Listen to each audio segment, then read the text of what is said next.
জয় শ্রীকৃষ্ণ। রাধে রাধে।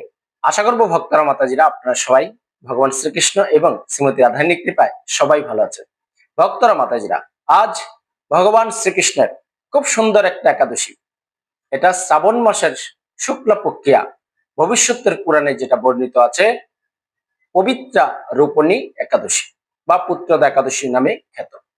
তাই আপনারা আজকে যারা একাদশী করছেন বা বিশেষ কারণে যে কোনো কারণে একাদশী ব্রত করতে পারছেন না, তারাও যদি আপনার জীবনে আজকে যে 24টা ঘন্টা সময় আছে সেই সময় থেকে মাত্র 10 থেকে 12 মিনিট সময় একটু আমার এই ভিডিওটা শ্রবণ করেন, তাহলে আপনি ভগবানের কৃপা পেয়ে মৃত্যুর পর ভগবত ধামে যেতে পারবেন। হরি বল হরি বল। এত সুন্দর একটা সুযোগ ভক্তরা মাতাজিরা। অনেকেই আছে গতকাল একাদশী করেছেন, তারা আমাদের মাহাত্ম্যগুলো আগের ভিডিও শ্রবণ করেছেন। কিন্তু আজ যেহেতু আমাদের ভারতবর্ষ বাংলাদেশ এশিয়া মহাদেশে একাদশী হচ্ছে, তাই একাদশীর প্রতিদিন ভোরবেলা আমি একাদশীর মাহাত্ম্যটা আমার এই কৃষ্ণ কথা সুইটনার চ্যানেলে আপলোড করি, আপনারা সেটা শ্রবণ করতে পারেন। পাঠ এবং শ্রবণ করলেই আজকে ভগবানের বিশেষ কৃপা এই একাদশীর মাহাত্ম্যটা। তাই আজ আমি আর কোনো কথা দীর্ঘায়িত না করে আমরা এখন শুরু করব এই পবিত্র রূপণী একাদশীর মাহাত্ম্য। আর ভক্তরা মাতাজিরা, ইতিমধ্যে যারা আমাদের কৃষ্ণ কথা সুইটনার চ্যানেলটা সাবস্ক্রাইব করেছেন তারা অবশ্যই ভগবান শ্রীকৃষ্ণ শ্রীমতী রাধারানীর কৃপা সংগ্রহ করবেন।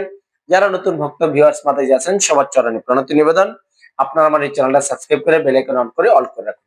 তাহলে আপনি পৃথিবীর যেখানে থাকবেন ঘরে বসে সুন্দর নির্মল বাংলা ভাষায় সমস্ত একাদশী, ভগবান শ্রীকৃষ্ণ এবং সনাতন ধর্মের সমস্ত তত্ত্ব আপনারা ঘরে বসে জানতে পারবেন। আর একটা বিশেষ কথা, আমি কলকাতার নিকটেই থাকি। কারো বাড়িতে শ্রীমদ ভাগবত গীতা পাঠ, ভাগবত জয়ন্তী বা নাম সংকীর্তন যজ্ঞ, ভোগারতি বা শুদ্ধভাবে বৈষ্ণব সেবা করাতে চান, তা আমার সাথে স্ক্রিনে যে নাম্বার আছে ভগবানের জন্য কিছু দান করলে সেখানেও দান পাঠাতে পারেন। সকাল 10টা থেকে দুপুর 2টো, বিকেল 6টা থেকে রাত্রি 10টার মধ্যে আমার ফোনে যোগাযোগ করবেন। আমি চেষ্টা করব ভগবান শ্রীকৃষ্ণ শ্রীমতী রাধারানীর কৃপায় আপনার বাড়িটা যাতে শ্রীমদ ভাগবত গীতা পাঠের মাধ্যমে গোলক বৃন্দাবনে রূপান্তরিত করা যায়। হ্যাঁ, তাই আমরা এখন শুরু করছি পবিত্র রূপণী একাদশীর মাহাত্ম্য। হরে কৃষ্ণ। তাই একদিন মহারাজ যুধিষ্ঠির ভগবান শ্রীকৃষ্ণকে জিজ্ঞাসা করলেন, হে প্রভু, শ্রাবণ মাসের শুক্লপক্ষের একাদশীর নাম কি, তা কৃপা করে আমাকে বলুন। তাই শ্রীকৃষ্ণ উত্তরে বললেন, হে মহারাজ, এখন আমি সেই পবিত্র ব্রত মাহাত্ম্য বর্ণনা করছি, মনোযোগ দিয়ে তা শ্রবণ করুন, যা শোনা মাত্রই বাজপেয় যজ্ঞের ফল লাভ হবে। ভগবান শ্রীকৃষ্ণের কাছে জানতে চেয়েছেন যুধিষ্ঠির মহারাজ। আর ভগবান শ্রীকৃষ্ণ বলছেন যে সুন্দর একটা পবিত্র একাদশী, যে একাদশীর মাহাত্ম্য শুধু শ্রবণ করলেই বাজপেয় যজ্ঞের ফল লাভ হবে। যজ্ঞের বিধান কোন যুগে ছিল ভক্তরা মাতাজিরা? মর্যাদা পুরুষোত্তম রামচন্দ্র ত্রেতা যুগে এসে যজ্ঞের বিধান দিয়েছিলেন, স্বয়ং ভগবান এসে। তাই আমরা কলিযুগে এই ভগবান শ্রীকৃষ্ণ এবং যুধিষ্ঠির মহারাজের মাধ্যমে এই পবিত্র রূপণী একাদশীর মাহাত্ম্য যদি শ্রবণও করি, আমাদের বাজপেয় যজ্ঞের ফল লাভ হবে। যে যজ্ঞ করতে গেলে কলিযুগে সম্ভব নয়, অনেক অর্থের প্রয়োজন। তাই প্রাচীনকালে দাপর যুগের শুরুতে মহিজিৎ নামে এক বিখ্যাত রাজা ছিলেন। তিনি মহিষ্মতি নগরে রাজত্ব করতেন। কিন্তু দুঃখের বিষয় এই যে তার মনে বিন্দুমাত্র কোনো সুখ ছিল না, কেননা তিনি ছিলেন অপুত্র। পুত্রহীনের ইহলোক পরলোক কোথাও সুখ হয় না, এরূপ চিন্তা করতে করতে বহুদিন কেটে গেল। কিন্তু তবুও পুত্র মুখ দর্শনে রাজা বঞ্চিতই রইলেন। নিজেকে অত্যন্ত দুর্ভাগা মনে করে রাজা চিন্তাগ্রস্ত হলেন। প্রজাদের সামনে গিয়ে বলতে লাগলেন, হে প্রজাবৃন্দ, তোমরা শোনো, আমি এই জন্মে তো কোনো পাপ কাজ করিনি, অন্যায়ভাবে আমার রাজকোষ বৃদ্ধি করিনি, ব্রাহ্মণ বা দেবতাদের সম্পদ কখনো গ্রহণ করিনি, উপরন্তু প্রজাদেরকে পুত্রের মতো পালন করেছি, ধর্ম অনুযায়ী পৃথিবী শাসন করেছি, দুষ্টদের যথানুরূপ দণ্ড দিয়েছি, সজ্জন ব্যক্তিদের যথাযোগ্য সম্মান করতেও কখনো অবহেলা করিনি। তাই হে ব্রাহ্মণগণ, এই প্রকার ধর্মপথ অবলম্বন করা সত্ত্বেও কেন আমার পুত্র লাভ হলো না, তা আপনারা কৃপা করে অনুসন্ধান করুন। মহিজিৎ রাজা মহিষ্মতি নগরে তিনি পুরাকালে বসবাস করতেন। তার রাজ্যে সমস্ত কিছু সুখ ছিল, শান্তি ছিল, কিন্তু তার মনে দুঃখ ছিল না। কারণ কি? তিনি অপুত্রক ছিলেন। পুত্রহীনা না থাকলে ভাগ্যহীনা হয়, শাস্ত্রে বলছে। তাক আজকের দিনে সবারই একটা ছেলে মেয়ে। ভগবান যেটাই দিক সেটাকে আপনারা সুন্দর করে কৃষ্ণ ভক্ত তৈরি করার চেষ্টা করবেন, তাইলে সংসারে সুখে থাকবেন। তাই রাজার যেহেতু পুত্র ছিল না, তার মনে অশান্তি ছিল। তাই প্রজাদের তিনি ব্রাহ্মণদের গিয়ে বললেন যে আমি তো কখনো অন্যায় করিনি। হ্যাঁ, যারা খারাপ কাজ করেছে তাদেরকে শাস্তি দিয়েছি, যারা ভালো করেছে তাদেরকে পুরস্কৃত করেছি, সারা পৃথিবী ধর্মভাবে শাসন করেছি। তাহলে আমার কেন পুত্র হবে না। আপনারা একটু দেখুন এটা। তা রাজার এই প্রকার কাতর উক্তি শ্রবণ করে ব্যথিত রাজভক্ত পুরোহিত ব্রাহ্মণগণ রাজার মঙ্গলের জন্য গভীর বনে টিকালজ্ঞ মুনি ঋষির কাছে যেতে মনস্থ করলেন। বনের মধ্যে ঋষিদের আশ্রম সকল দেখতে দেখতে তারা এক মুনির সন্ধান পেলেন। তিনি দীর্ঘায়ু, নীরোগ, নিরাহারে ঘোর তপস্যায় মগ্ন ছিলেন। সর্বশাস্ত্র বিশারদ, ধর্মতত্ত্বজ্ঞ ও ত্রিকালজ্ঞ সেই মহামুনি লোমশ নামে পরিচিত। ব্রহ্মার এক কল্প অতিবাহিত হলে মুনিবরের গায়ের একটি লোম পরিত্যক্ত হতো। এই কারণে এই মহামুনির নাম লোমশ। তাকে দেখে সকলেই ধন্য হলেন। তারা পরস্পর বলতে লাগলেন যে আমাদের বহু জন্মের সৌভাগ্যের ফলে আজ আমরা এই মুনিবরের সাক্ষাৎ লাভ করলাম। তারপর ঋষিদের তাদের সম্বোধন করে বললেন, কি কারণে আপনারা এখানে এসেছেন এবং কেনই বা আমার এত প্রশংসা করছেন তা স্পষ্ট করে বলুন। আপনাদের যাতে মঙ্গল হয় আমি তা নিশ্চয়ই চেষ্টা করব। রাজার দুঃখের কথা শুনে প্রজাগণ গভীর বনে বিভিন্ন আশ্রম ঘুরলেন। অবশেষে ত্রিকালজ্ঞ কার সন্ধান পেলেন? লোমশ মুনি। লোমশ মুনি নামটা কেন হয়েছে? যে ব্রহ্মার এক কল্পে। ব্রহ্মার এক কল্প কি? সে সত্য, ত্রেতা, দাপর, কলি 1000 বার ঘুরলে ব্রহ্মার একদিন হয়, এক কল্প। তখন লোমশ মুনির শরীর থেকে একটা লোমকূপ খসে পড়ে যায়। এই জন্য তার নাম লোমশ মুনি। তার সন্ধান পেয়ে তার গুণগান করছে। তিনি বললেন, আপনারা কি কেনই বা এসেছেন? অবশ্যই আমি আপনাদের মঙ্গলের কথা বলবো। তাই ব্রাহ্মণরা বললেন, হে ঋষিবর, আমরা যে উদ্দেশ্যে এখানে এসেছি আপনি তা কৃপা করে শুনুন। এই পৃথিবীতে আপনার মতো শ্রেষ্ঠ ব্যক্তি আর কোথাও নেই। মহিজিৎ নামে এক রাজা নিঃসন্তান হওয়ায় অতি দুঃখে দিন যাপন করছেন। আমরা তার প্রজা, তিনি আমাদেরকে পুত্রের মতো পালন করেন, কিন্তু তিনি পুত্রহীন বলে আমরাও সবাই মর্মাহত। তার দুঃখ দূর করতে আমরা এই বনে প্রবেশ করেছি।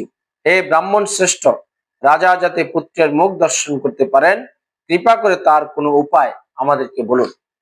তাহলে মুসমুনি যেন ওদেরকে বলছে, ব্রাহ্মণ পুরোহিতদের, যে আপনারা বলুন যে কি আপনাদের জন্য মঙ্গল আমি করতে পারি। তখন বলল যে আমাদের রাজা মহিজিৎ, তিনি নিঃসন্তান, পুত্র নেই, তাই তিনি সবসময় দুঃখ কষ্টে মন ভারাক্রান্ত থাকে এবং আমরাও মর্মাহত থাকি, যেহেতু রাজার পুত্র নেই। তিনি আমাদেরকে পুত্রের চেয়ে বেশি ভালোবাসেন। তাই এই মহিজিৎ রাজা যাতে পুত্র সন্তান লাভ করতে পারে, সেই একটা সুন্দর আমাদেরকে একটা পথ দেখান আপনি। তাই তাদের কথা শুনে মণিবর ধ্যানমগ্ন হলেন। কিছু সময় পরে রাজার পূর্ব জন্ম বৃত্তান্ত বলতে লাগলেন। এই রাজা পূর্বজন্মে এক দরিদ্র বৈশ্য ছিলেন। একবার তিনি একটি অন্যায় কার্য করে ফেলেন। ব্যবসা করবার জন্য তিনি এক গ্রাম থেকে আরেক গ্রামে যাতায়াত করতেন। এক সময় জ্যৈষ্ঠ মাসের শুক্লপক্ষের দশমীর দিনে কোথাও যাওয়ার পথে তিনি অত্যন্ত তৃষ্ণার্ত হয়ে পড়েন। গ্রাম প্রান্তে একটি জলাশয় তিনি দেখতে পান। সেখানে জল পানের জন্য যান। একটি গাভী ও তার বাছুর সেখানে জলপান করছিল।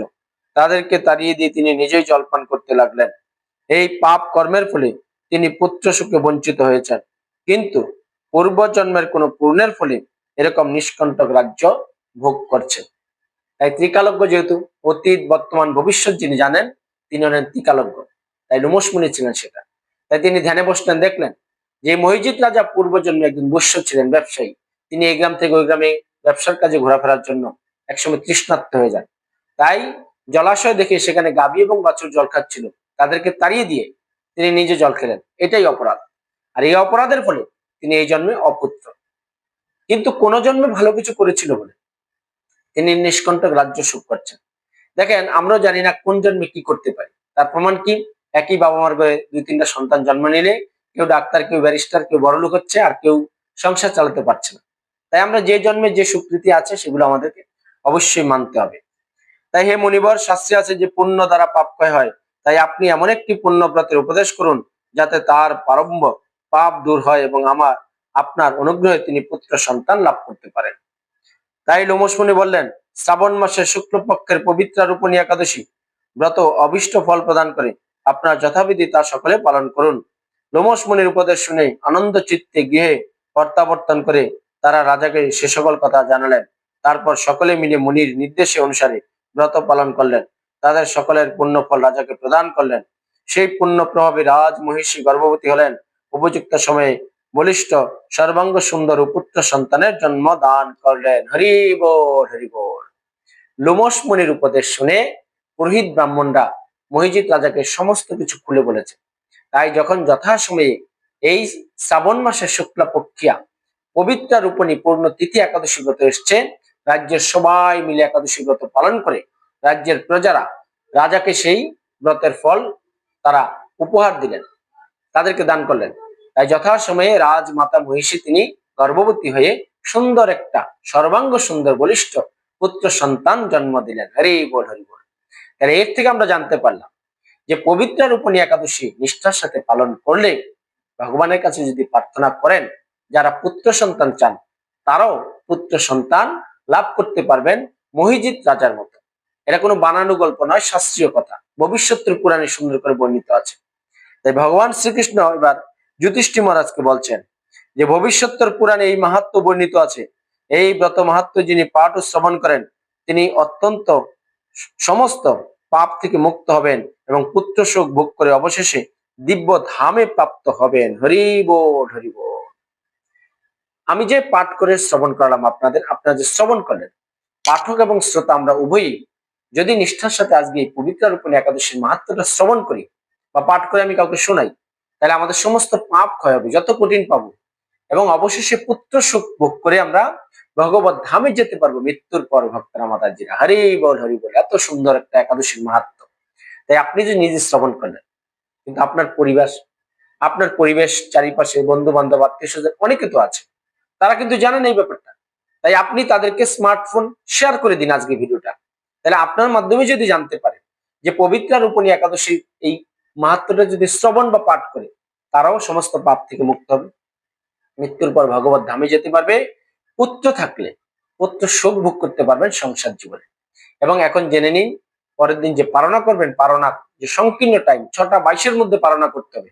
সমস্ত ভারতবর্ষে যে যেখানে আছেন, বা 24 তারিখ যেখানে একাদশী হচ্ছে, আন্তর্জাতিক সময় মিলিয়ে নেবেন 6টা 22-এর মধ্যে।